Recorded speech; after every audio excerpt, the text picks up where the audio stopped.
Ohio lawmakers are getting close to finalizing a 2-year budget bill, which will impact everything from your taxes and local schools to health care and professional sports stadiums. Yeah, that one hot topic, money tied to a proposed domed stadium for the Cleveland Browns in Brook Park. But that's just one piece of a much bigger puzzle here. And to break down what's in and what's out of this latest Senate version, we were joined by our buddy Mark Namick, editor-at-large of Signal Cleveland. Mark, always good to see you.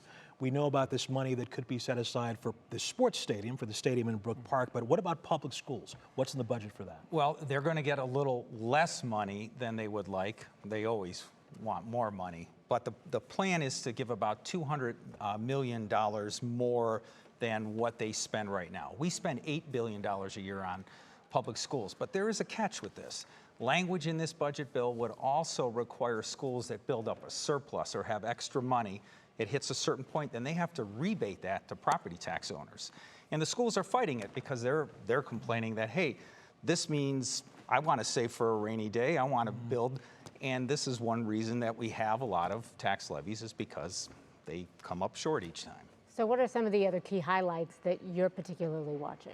Well, we know Medicaid is a big issue. That is the biggest expense, both at the state and the federal level. It's paid for jointly by both. There are some cuts to slow the growth of this in there, and depending on what our federal government does, it could eliminate a lot of people who got onto Medicaid because of the Obama-era expansion. So there is some folks that won't be able to qualify that did before, so that's a big issue that's being discussed right now. And there's also a cut to the healthcare budget of the state, so a little less money for disease fighting. That includes less money for opioid prevention and addiction services. Yeah, we've been through a big battle down there in Columbus already on this bill. How heated is it expected to get over the next few weeks? Well, what we're going to see probably tomorrow is the final version of the Senate bill, which was introduced last week.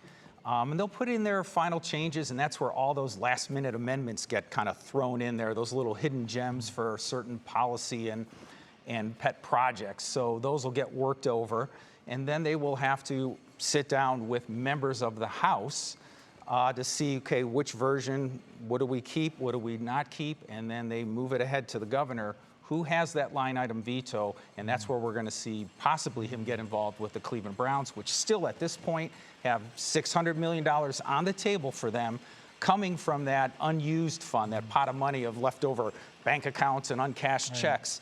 That should still survive tomorrow's budget. Anything else you're seeing that you have concerns about being cut? I mean, you mentioned healthcare, schools, Medicaid. Well, they're making changes to laws in this budget, including they're going to, say, eliminate or cut the bill that used to prevent unions and others from running expenditures in campaigns. They're going to be allowed to do that. That's being watched, and they're going to get rid of the limit that we have on some of these outside spending. June 30th, still the drop-dead date, though. Yeah, they got to get it done by the end of the month. All right. We'll see you soon, Mark. Thanks as always. Thank you so much.